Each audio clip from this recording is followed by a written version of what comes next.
కాకినాడ జిల్లా జగ్గంపేట నియోజకవర్గంలో Jaggampeta MLA TTD board సభ్యులు జ్యోతుల నెహ్రూ సమక్షంలో ఆంధ్రప్రదేశ్లో పేదరిక నిర్మూలన లక్ష్యంగా ప్రభుత్వం ప్రతిష్టాత్మకంగా చేపట్టిన P4 కార్యక్రమం మొదటి వార్షికోత్సవం వేడుకను ఘనంగా నిర్వహించారు.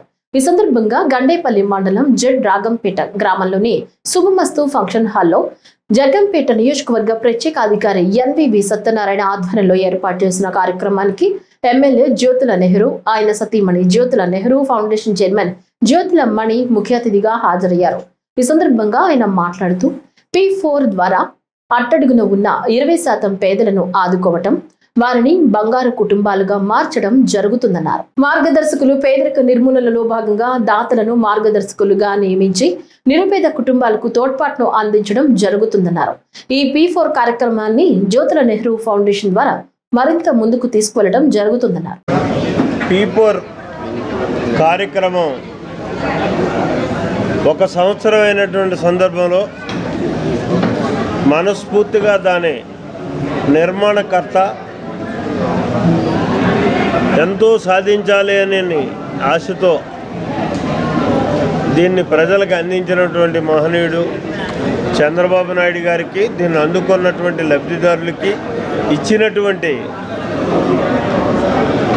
గుప్తదారులకి మనస్ఫూర్తిగా నా హృదయపూర్వకమైనటువంటి అభినందనలు తెలియజేస్తూ, జగ్గంపేట నియోజకవర్గంలో మనం ఈ P4ని ఆదర్శంగా తీసుకునే చంద్రబాబు నాయుడు గారు ఇచ్చినటువంటి స్ఫూర్తికి ఆధారంగా జ్యోతుల నెహ్రూ ఫౌండేషన్ ద్వారా చాలా కార్యక్రమాలు నిర్వహించినటువంటి పరిస్థితి ఉంది. చాలామందిని ఆ కార్యక్రమం ద్వారా చైర్మన్ గారి యొక్క నాయకత్వంలో మనం అందించినటువంటి పరిస్థితి ఉంది సహకారాన్ని. అలాగే వాస్తవంగా అయితే కష్టాల్లో ఉన్నటువంటి వాళ్ళని ఆదుకున్నటువంటి పరిస్థితులు కూడా ఉన్నాయి. దీన్ని కమ్యూనిటీ నీడ్స్లో కూడా చూసుకుంటే, ఇప్పుడు మా PVB ఉన్నాడు, ఒక స్కూల్ని ఇచ్చేసి ఒక 200 మంది విద్యార్థుల్ని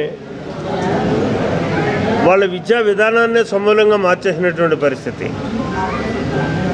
అలాగే 3 అంగన్వాడీలని సాయి హాస్పిటల్ విజయ్ కుమార్ ఇవాళ 3 అంగన్వాడీలని 10 లక్షల రూపాయలు ఖర్చు పెట్టి ఈ P4 పథకం ద్వారా మార్పులు చేస్తున్నటువంటి పరిస్థితి ఉంది. దాని అవసరాలు తీర్చేటటువంటి పరిస్థితి తీసుకుంటున్నాడు.